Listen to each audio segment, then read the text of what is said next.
علیکم نوی ویډیو سره تاسو ولکلی یو امید لرم چې تاسو ټول به روغ خوشحاله وئ ژوند په مزو کې به وئ کې به انتها دردناکه واقعه رامخې ته شوې ده چې یو ظالم سخر راپاسي او خپلې انګور سره یوه هفته مسلسل په زبردستۍ باندې زنا کوي یعنی د خپلې انګور عزت لوټ کوي.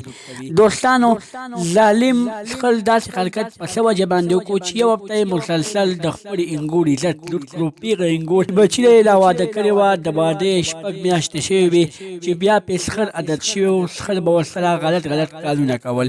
پوره معلومات قبلولو لپاره زموږ دا ویډیو خامخا وګورئ. تر اوسه زموږ چینل چا نه وي سبسکرایب کړی خو موږ زموږ چینل سبسکرایب کړئ تر نشان ورڅخه خامخا وښیئ چې زموږ خلیه به نوې معلوماتي ویډیو تاسو ته په اسانۍ سره میلاویږي.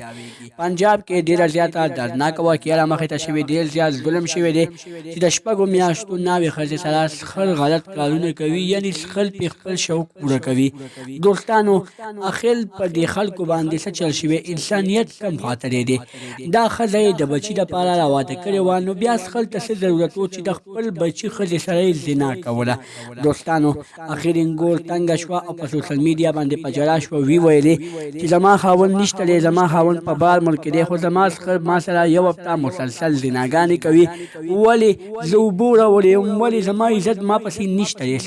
دوستانو ښځه ډېره زیاته جاري وایي زما سخر ما سره ډېر زیات ظلم کړی دی. الله دې وکړي چې دغه سخر ته سزا میلو شي. د نورو معلوماتي ویډیوګانو لپاره زموږ چینل سبسکرایب کړئ کلی نشان څخه خامخا ووهئ چې زموږ هر یوه نوې معلوماتي ویډیو تاسو ته په اسانۍ سره میلاویږي. والسلام.